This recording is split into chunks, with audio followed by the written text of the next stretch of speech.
I built the Titan platform from scratch, sacrificing sleep for 2 years. But when the live demo crashed before 3,000 investors, CEO Richard Stewart didn't own his mistake. He pointed a finger at me, destroying my career. He thought I was gone, but he forgot to revoke one specific credential.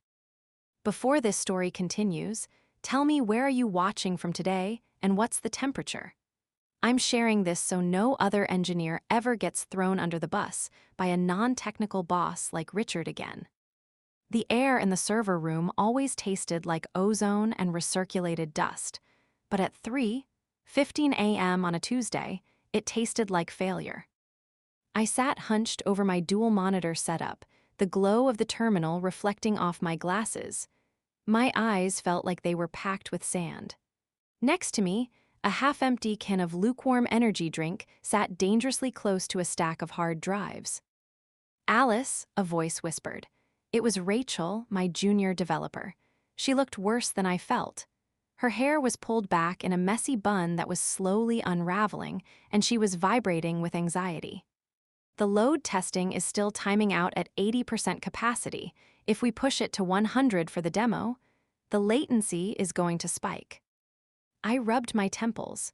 "I know, Rachel. I'm looking at the logs now. The database shards aren't syncing fast enough. We need another week to optimize the queries." "We don't have a week," I said, more to myself than to her. "We have 48 hours. We were working on Project Titan, the flagship cloud computing platform for OmniCorp. It was supposed to be the revolutionary product that would save the company from 3 consecutive quarters of losses. It was an AI-integrated infrastructure management tool. Basically, it allowed massive companies to manage their data centers with voice commands and predictive algorithms. It was brilliant. It was also unfinished. The heavy glass door to the engineering bay hissed open. The sudden noise made Rachel jump. Richard Stewart walked in. He didn't look like he had been awake for 20 hours. He looked like he had just stepped out of a cologne commercial. His suit was a tailored navy blue that probably cost more than Rachel's car, and his teeth were whitened to a level of brightness that felt aggressive under the fluorescent lights. Richard was our CEO. He was 50-something, handsome in a generic corporate way, and completely technically illiterate. He had come from a marketing background at a beverage company. To him, software engineering was just like bottling soda. You just turned the crank faster if you wanted more product. "Ladies," Richard boomed, his voice too loud for the quiet hum of the room. "Why are the lights so dim in here? It looks like a dungeon. No wonder productivity is down." He didn't wait for an answer. He walked over to my desk, leaning against the partition with a casual arrogance that made my stomach turn. "Alice, give me the good news. Are we ready for the shareholders' showcase on Thursday?" I spun my chair around. "Richard, we have a problem. The stability isn't there. Rachel runs the simulations, and if we hit concurrent user caps, which we will because you invited every tech journalist in the hemisphere, the system hangs. We need to delay the live demo. We can show a video walkthrough instead." Richard's smile didn't falter, but his eyes went cold. "A video? Alice, I didn't rent the convention center to show a movie. I promised a live, real-time demonstration of Titan handling a massive data surge. The stock price is currently hovering at $12. If this demo works, we go to 50 overnight. If we show a video, we drop to single digits. If we do it live, it might crash," Rachel squeaked, "and that would be worse." Richard glanced at Rachel as if she were a piece of office furniture he hadn't ordered. He turned back to me. "Alice, you're the senior SRE. You're the genius everyone talks about. Fix it." "I can't fix physics, Richard," I said, keeping my voice steady. "The code is solid, but the infrastructure needs optimization. We are physically limited by the hardware handshake protocols. It's a safety feature to prevent data corruption." Richard checked his Rolex. "Safety features. Sounds like fear to me. You have until tomorrow morning to find a solution, Alice. I don't care how you do it. Just make sure that when I press the button on stage, the lights turn green and the crowd cheers." He pushed off my desk, leaving a smudge of fingerprint oil on the pristine white laminate. "Don't disappoint me. I've put a lot of personal capital into vouching for this team." He walked out, the door hissing shut behind him. Rachel looked at me, her eyes wide. "What are we going to do?" I looked back at the screen, at the lines of red code indicating the timeout errors. I felt a pit forming in my stomach. "We keep working. We try to optimize the cache. Maybe we can shave off a few milliseconds." But deep down, I knew, milliseconds wouldn't save us. We were driving a car with square wheels, and the CEO just told us to win the Indy 500. By Wednesday afternoon, the situation had graduated from dire to critical. We had managed to improve the performance by about 5%, but it wasn't enough. Every time we simulated the full load, the exact scenario Richard wanted to perform live, the fail-safes kicked in. The system would detect a potential data collision and shut down the process to protect the integrity of the information. It was a feature, not a bug. Titan was designed to prioritize data safety over speed. I was in the middle of explaining this to the head of product when Richard summoned me to his office. His office was on the top floor, with floor-to-ceiling windows overlooking the city skyline. It was a stark contrast to the basement engineering bay. He was sitting behind a glass desk that had nothing on it but a phone and a framed photo of himself shaking hands with a senator. "Alice," he said, gesturing to a chair, "report." I didn't sit. "It's the safety protocols, Richard. When the system hits max load, it pauses to verify data. That pause looks like lag to the user. If we force it to go faster, we risk corrupting the database." Richard sighed, a long, theatrical exhale. He stood up and walked to the window, looking out at the city. "You engineers," he said, shaking his head, "you're always so obsessed with the worst-case scenario. Data corruption, system failure, it's all theoretical." "It's not theoretical," I argued. "It's math. If we remove the safety checks, the demo will be fast, yes, but it will be unstable. It's like taking the brakes off a car to make it lighter." Richard turned around, his face was hard. "Then take the brakes off." I froze. "Excuse me." "You heard me," Richard said, walking closer. "Disable the safety override. Turn off the data verification protocols for the duration of the demo." "I can't do that," I said, my voice rising. "Richard, if the system crashes while the safety is off, it won't just freeze. It will corrupt the actual server data. We could lose client records. It's reckless." "It's a demo," Richard shouted, slamming his hand on the desk. "It runs for 10 minutes. What are the odds of a catastrophic failure in 10 minutes? "High," I said, "because you're pushing it to 100% capacity." He leaned in, his face inches from mine. I could smell his coffee breath. "Alice, I am not asking you. I am telling you. This company is bleeding money. If this stock doesn't rally tomorrow, we are all out of a job. You, me, Rachel, everyone, I need speed. I need wow. I do not need safety." He pulled a piece of paper from his pocket and slid it across the desk. It was a formal written order. "I anticipated your resistance. This is an executive order authorizing the removal of the throttling safety patch for the duration of the launch event. It absolves you of liability internally. Just do it."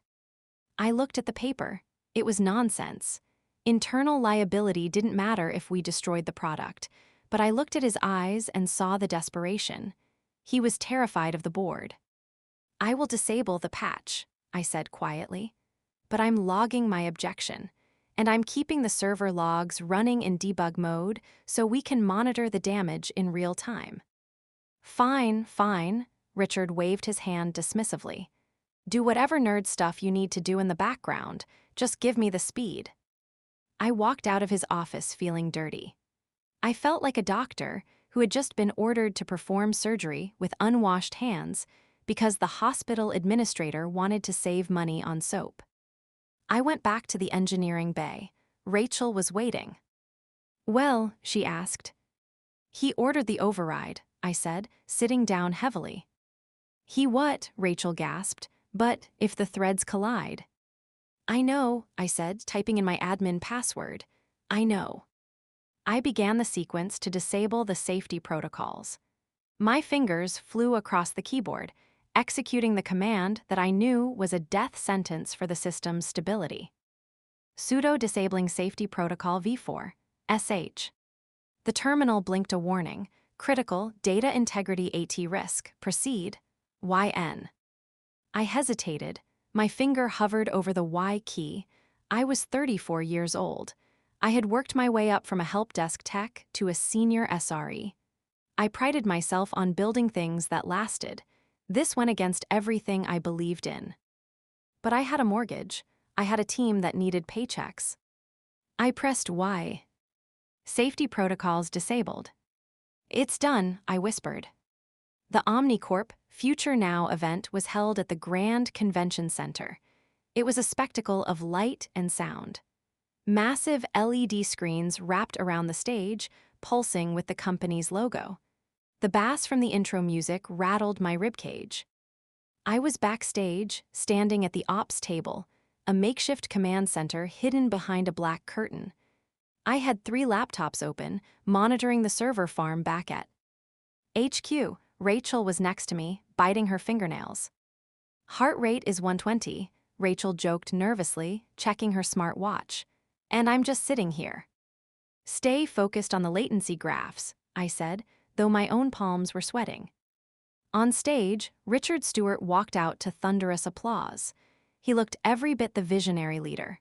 He wore a headset microphone and paced the stage with practiced energy. Welcome, Richard shouted. Today, we don't just change the game, we break the board. The crowd cheered. The stock ticker on one of my side monitors showed a slight bump. The anticipation was building. Richard went through the preamble, the marketing fluff, the vision, the promise of a connected future. Then it was time. Ladies and gentlemen, Richard said, lowering his voice to a dramatic whisper. I could tell you about speed, but I'd rather show you. Let's fire up Titan. Behind him, the massive screen shifted to display the live dashboard of the Titan platform. It looked sleek, modern, and powerful. We are going to process 1 petabyte of data in real time, Richard announced. Live, right now. He tapped a button on the podium. Backstage, my screens lit up with activity. The CPU usage on the servers spiked instantly. 40%, 60%, 80%. Holding steady, Rachel whispered. It's fast, it's really fast. Without the safety checks, the data was flying through the pipes. The audience gasped as the progress bar on the big screen filled up at lightning speed. Richard was grinning. He looked like a god. More power, Richard shouted to the crowd. Let's push it to the limit. He tapped the interface to maximize the load. On my screen, the CPU usage hit 99%, then 100%. Then the red lines appeared. Error, write conflict. Error, segmentation fault. Error, kernel panic. Alice, Rachel grabbed my arm. The database is locking up. I see it, I said, typing frantically to try and reroute the traffic. It's a cascade failure. The threads are overwriting each other. On stage, the beautiful dashboard froze. The progress bar stopped at 92%. Richard tapped the screen. Nothing happened. He tapped it again harder. As you can see, Richard stammered, his smile faltering. The processing power is so immense. Suddenly, the massive screen behind him, the one spanning 50 feet, flickered. The sleek Titan interface vanished. In its place, a raw, ugly terminal window appeared. And then, the text that every engineer fears more than death. Fatal system error, data corruption detected, system HALTED. The room went silent. 3,000 people held their breath. It wasn't just a crash, it was a hard crash. The kind that requires a reboot and a prayer. Richard stood there, dwarfed by the giant error message. The silence stretched for 5 seconds. 10 seconds, it was agonizing. Then, Richard did something unforgivable. He didn't apologize. He didn't explain that it was an experimental demo. He looked directly into the camera, streaming to the global web. his face twisting into a mask of disappointment. "It appears," Richard said, his voice dripping with condescension, "that our engineering team has failed to implement the basic coding standards I requested. This is what happens when you have incompetent leadership in the coding department." He pointed a hand vaguely backstage, right towards where I was standing. "My lead architect, Alice Collins, assured me this was ready," Richard lied, smooth as silk. "I apologize to our shareholders. It seems I placed my trust in the wrong people." My blood ran cold. I stared at the monitor, watching him say my name. He was blaming me. He was blaming me for the crash he caused. Rachel looked at me, tears in her eyes. "Alice, he just—" "I know," I said. I stopped typing. I closed my laptop. I looked at the screen where Richard was now shaking his head, playing the victim perfectly. "He thinks he can bury me," I whispered. I wasn't sad anymore. I was something else entirely. The walk from the ops table to the exit felt like a funeral procession, except I was the corpse and the mourners were security guards. Richard hadn't just thrown me under the bus. He had reversed over me, parked the bus, and then got out to inspect the tires. As I packed my gear backstage, the sounds of the crowd murmuring filtered through the heavy curtains. The presentation had ended abruptly. The live stream was cut, but the damage was already circling the globe at the speed of light. My phone was vibrating so hard on the table it sounded like an angry hornet. LinkedIn notifications, Twitter mentions, texts from friends asking, "Are you okay?" and texts from recruiters probably canceling scheduled calls. "Alice," Rachel whispered, her hands shaking as she shoved cables into her bag. "He can't do that. Everyone on the team knows he signed the order. We have the email thread." "Emails can be deleted, Rachel," I said, my voice sounding strangely calm to my own ears. It was the calm of shock. And right now, the narrative is set. The CEO, the visionary, was let down by his incompetent staff. That's the headline. Two men in dark suits appeared at the entrance of our little backstage enclave. OmniCorp Corporate Security. I knew one of them, Mike.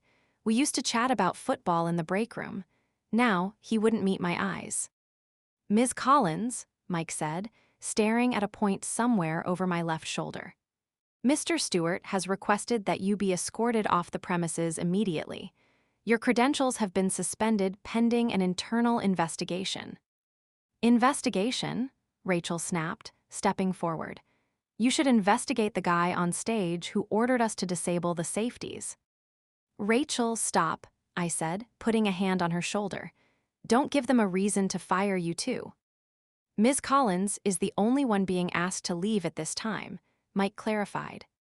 "Of course, isolate the target. Make it look like a bad apple situation. If they fired the whole team, it looked like a systemic failure.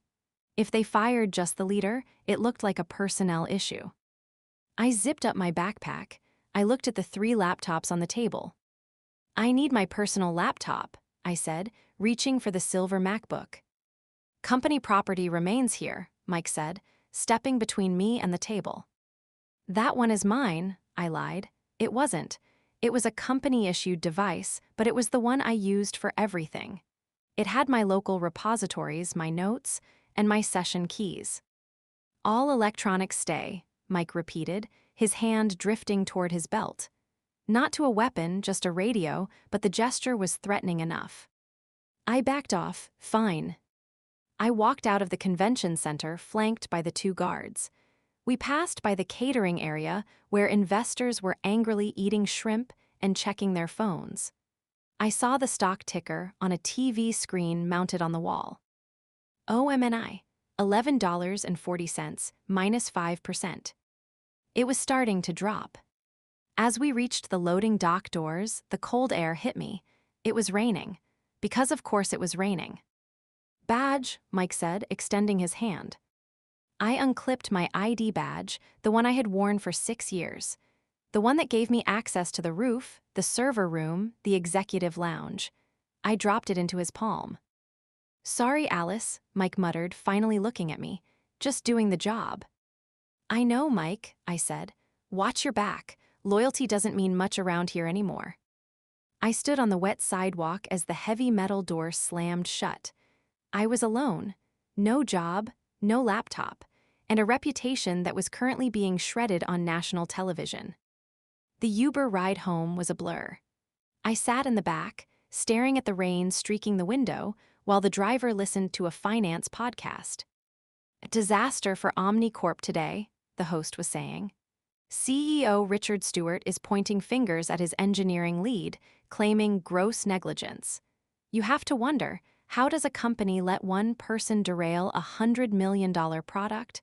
The stock is sliding. I closed my eyes. Gross negligence. That was legal speak for "we are going to sue you." When I got to my apartment, I didn't turn on the lights. I walked straight to my home office, a converted spare bedroom filled with monitors and a mess of cables. I sat down at my personal rig, a custom-built tower that I used for gaming and freelance consulting. I needed to see the damage. I tried to log into my corporate email. Access denied. Account disabled. I tried Slack. Account deactivated. I tried the VPN.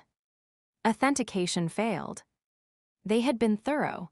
Within 30 minutes of the crash, it had scrubbed my access. I was completely locked out of the system I had built. I pulled up LinkedIn. My feed was a nightmare. Richard had already posted a statement. Today was a difficult day for Omnicorp. We hold ourselves to the highest standards, and unfortunately, those standards were not met by our lead technical architect. We are taking immediate steps to restructure our engineering leadership to ensure this never happens again. Innovation requires accountability. The post had 4,000 likes. Below it were comments from industry peers. Shocking lack of QA. Who was running the load tests? An amateur? Alice Collins. Isn't she the one who spoke at PyCon last year? Surprising. My inbox was full of hate mail. People I didn't even know were messaging me, calling me incompetent, telling me I should go back to intro to coding. I felt the tears pricking my eyes, hot and angry. I had spent nights sleeping on the floor of that office. I had missed my sister's wedding rehearsal dinner to fix a database migration. I had given everything to that company. And Richard, the man who couldn't tell a Java script from a coffee cup, was using my carcass to build a bridge over his own failure. My phone rang. It was Rachel. "Alice," she was crying, "they're making us sign NDAs. They're saying if we talk to the press, we lose our severance. They're scrubbing the logs, Alice. They're deleting the command history from the jump server." "They're what?" I sat up straight. "The logs that show Richard's override command," Rachel sobbed. "The new CTO, some guy Richard brought in from marketing, he ordered a system cleanup. They're wiping the evidence. If they deleted those logs, it was my word against the CEO's. And he had a PR team. I had a deactivated Slack account." "Rachel," I said, my voice hardening, "do not sign anything. Go home, say you're sick." "But..." "Go home, Rachel, trust me." I hung up. I looked at my screens, locked out, erased. Or was I? I stared at a sticky note on my monitor. It had a string of random numbers on it, IP addresses. 6 months ago, during a late-night patch, the VPN had been flaky.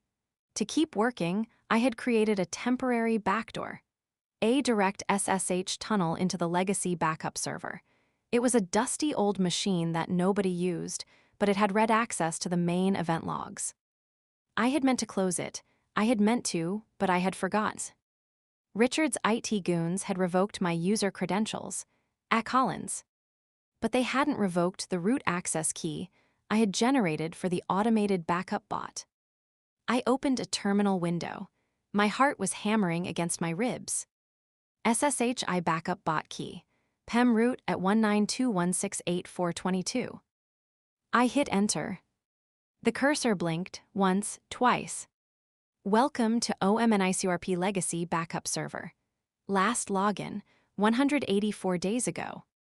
I let out a breath I didn't know I was holding. I was in. But I wasn't just in, I was a ghost. Being inside the network was one thing. Doing something about it was another. The legacy server was slow, and I had limited permissions. I could see the file structure, but I couldn't modify anything. I was a fly on the wall. I navigated to the internal communications logs. I needed to see what Richard was saying internally. I found an email blast sent to the entire company 10 minutes ago. From Richard Stewart, CEO. Subject: moving forward.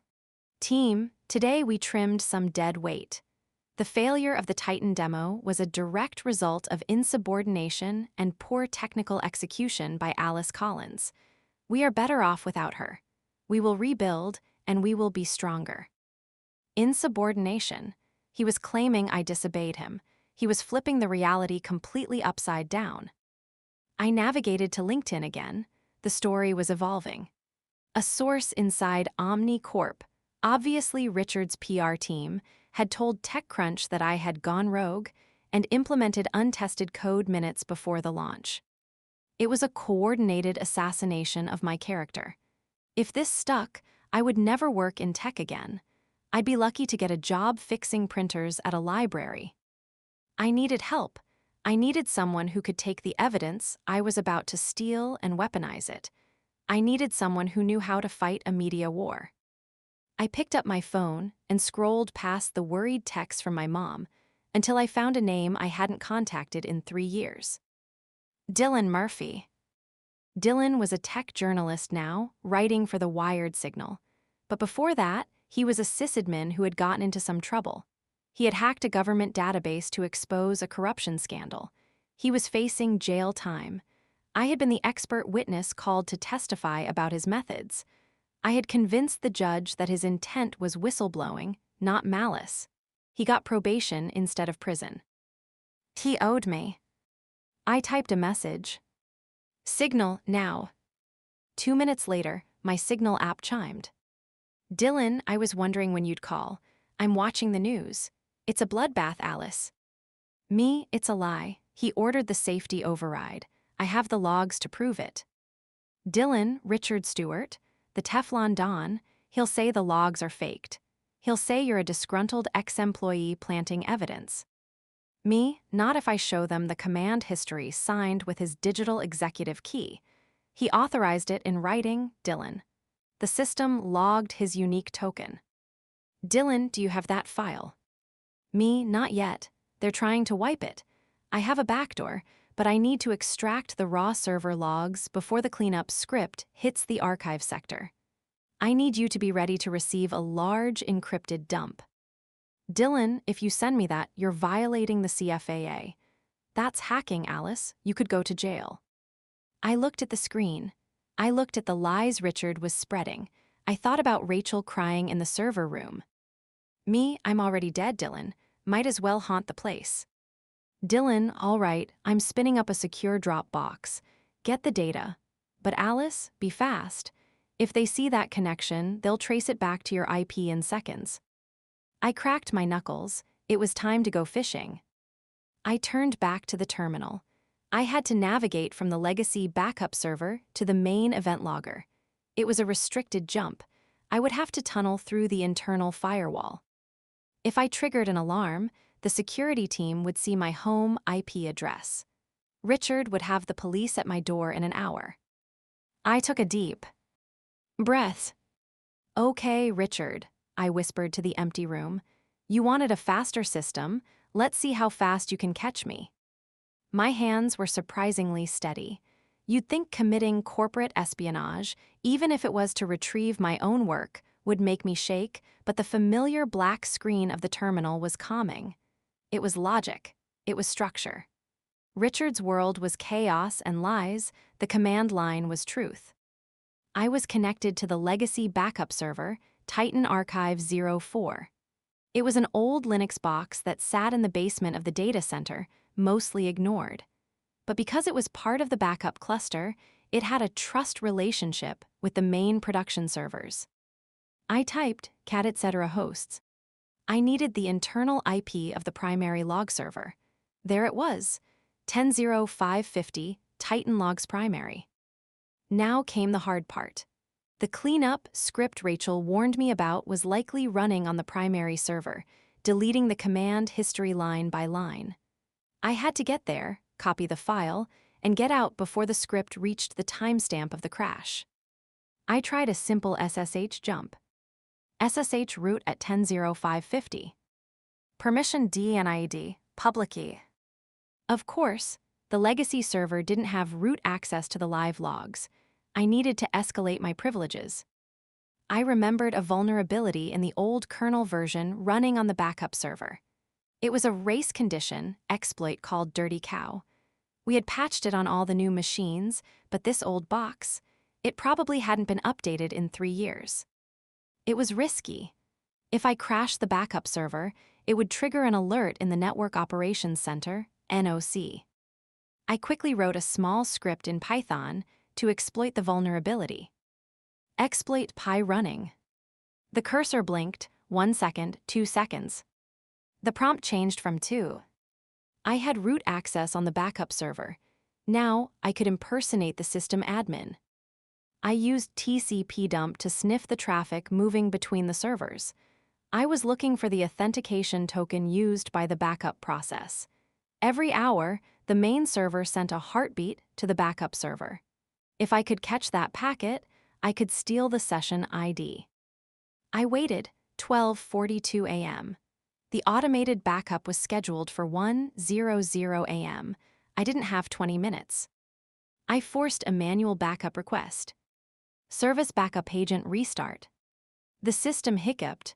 A packet flew across the internal network. Captured, auth token equals 7F8A9D. Gotcha. I used the token to authenticate my SSH session into the main log server. Welcome to Untitled primary. I was in the belly of the beast. The file system on the log server was massive. Terabytes of text files recording every click, every error, every command executed on the Titan platform. I navigated to /var/log/titan/audit/. I listed the files, sorted by time. Audit 2025-10-15-1400 log. This was the file covering the time of the presentation. I checked the file size. It was shrinking. My heart stopped. The file size was decreasing. The cleanup script was active. It was eating the file from the bottom up, deleting the most recent entries first. I couldn't just copy the file. The read operation might conflict with the delete operation and corrupt the data. I had to kill the cleanup process first. I ran ps aux grep cleanup. There it was, PID 4590, Python usr/local/bin/sanitize logs, pyforce. Sanitize, such a sterile word for destroying evidence. I typed, kill -94590. The process died, the file size stopped shrinking. Now I had to find the specific lines. I used grep to search for Richard's user ID. Grep user, rstwrt, audit 2025-10-15-1400 log. The screen filled with text. Most of it was harmless, him logging in, checking dashboards. But then, at 14:12 p.m., 8 minutes before the crash, I found it. 14:12:05, user, rstwart, CEO auth key 99, 14:12:05 CMD, execute override safety v4, sh 14:12:05 warn, system stability compromised. Acknowledged by user. There it was, the smoking gun. He had personally acknowledged the warning. I didn't just grab that line. I grabbed the entire log file, plus the cryptographic hash that proved the file hadn't been tampered with. I bundled it all into a compressed archive, evidence, tar gz. Now I had to exfiltrate it. I couldn't email it. I couldn't upload it to Google Drive. The corporate firewall would block large encrypted uploads from a server. I opened a reverse shell back to my home computer. Cat evidence, tar, gz ssh alice at home IP, cat evidence, tar, gz. The progress bar crawled across the screen. 10%, 30%, 50%. Suddenly, my terminal flashed red. Alert, unauthorized root access detected on Titan LOGS primary. Tracing source IP. They were watching. The NOC had seen the killed process. 70%. Connection attempt from 10001, Security HQ. They were trying to kick me out. 90%. Come on, I hissed at the screen. 99%. Done. I slammed the laptop shut just as the connection died. I sat in the dark, my heart pounding like a drum. I checked the file on my desktop. 250 MB, it was all there. I had the bullet, now I needed a gun. 2 days passed. The media storm was relentless. Omnicorp stock had stabilized at $9.50, a historic low, but Richard was spinning a new narrative. He announced an emergency shareholder summit to unveil Titan II and the new leadership team. It was a bold move. He was going to double down. The summit was being held at the Ritz-Carlton Ballroom. It wasn't just a press conference. It was a black-tie gala to woo the big money back. I wasn't invited, obviously, but Dylan had credentials. I met Dylan at a coffee shop 3 blocks from the hotel. He looked tired. "You look like hell, Alice," he said, sliding a coffee across the table. "I haven't slept," I said. "Did you verify the logs?" "Yeah," Dylan nodded, his expression serious. "It's airtight. The digital signature on his executive key is unique. He can't claim he was hacked unless he admits he lost his physical security token, which is also a fireable offense. Either way, he's cooked." "Good," I said. "Release it." Dylan shook his head. "If I publish this on the Wired signal now, he'll just deny it. He'll say it's a fabrication. The news cycle moves too fast. By the time the experts verify it, he'll have secured the new funding and golden parachuted his way out." "So what do we do?" "We do it live," Dylan smiled, a wicked glint in his eye. "He likes live demos, right? Let's give him one." He slid a heavy plastic badge across the table. It was a press pass for the Wired signal. "This gets you in the door as my photographer," Dylan said. "But getting near the AV booth, that's on you." "I don't need the AV booth," I said, pulling a small USB drive from my pocket. "I just need to be on the same Wi-Fi network as the presentation laptop. And since I built the network architecture for their mobile setups, I know the default admin password for the routers." Dylan raised an eyebrow. "You left a backdoor in the travel routers too." "I didn't leave a backdoor," I grinned. "I just know that Richard is too cheap to pay for the enterprise security package on the portable gear. It's running factory settings." We walked to the Ritz. I wore a black pantsuit and a baseball cap, carrying a heavy camera bag. I kept my head down. The ballroom was opulent. Chandeliers, champagne fountains, and a massive screen behind the stage. Richard was mingling with the whales, the hedge fund managers who held 40% of the company. I saw him laughing, a glass of scotch in his hand. He looked relaxed.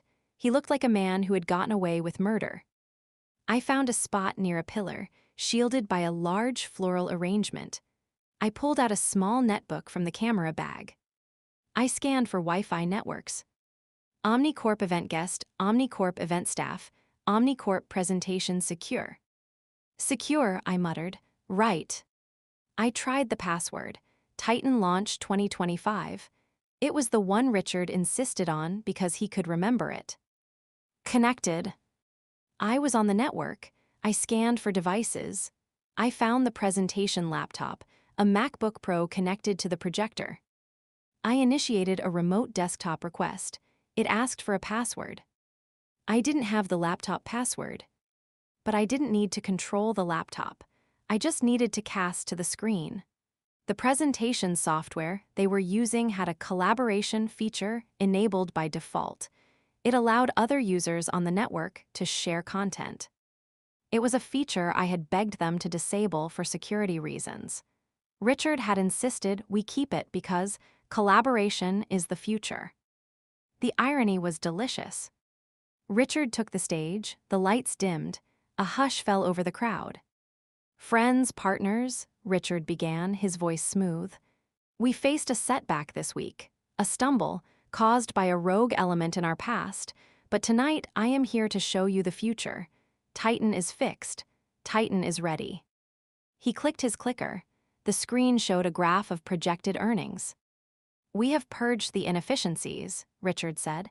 We have removed the bottlenecks. I watched him from the shadows. My finger hovered over the share screen button on my netbook. And now, Richard said, raising his glass, I want to show you the log data from our successful internal tests this morning, proof that the system is flawless. He clicked the remote. Now, I whispered. I hit enter. The massive screen behind Richard flickered. The slide titled Projected Revenue Q4 vanished. In its place, a stark, high-contrast terminal window appeared. It was black text on a white background, impossible to miss. The font size was set to 48. The room went deadly silent. Richard, unaware of what was behind him, continued his speech. As you can see, the trajectory is exponential. We are looking at a 300% recovery within. He trailed off as he noticed the audience's confusion. People were squinting. Some were pulling out their phones to record. A low murmur rippled through the ballroom like a wave. Richard turned around. He froze. On the screen, magnified for all to see, was the raw server log from the crash. 141205, user, RSTWART, CEO auth key 99, 141205 CMD, execute override safety v4, SH141205 warn, system stability compromised. Data loss imminent. 141206 user response, proceed.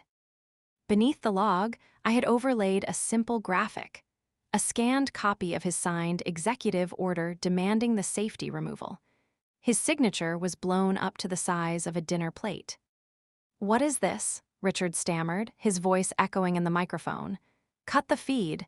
AV team, cut the feed.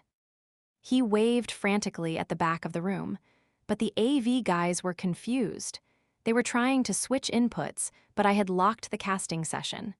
As long as I was on the network, I was the host. I typed into my terminal, and the text on the big screen updated in real time. Hello, Richard, you blamed the architect, but you removed the pillars. The crowd gasped. This wasn't just a glitch, it was a conversation. This is a hack, Richard shouted, his face turning a shade of red that matched the error logs. Security, find who is doing this. It's a criminal attack. It's not an attack, a voice rang out. I stood up from behind the pillar. I wasn't shouting, but in the hush of the room, my voice carried. I took off my baseball cap. It's a debrief. I walked toward the stage. The spotlight swung toward me. Alice Collins, Richard hissed, get her out of here.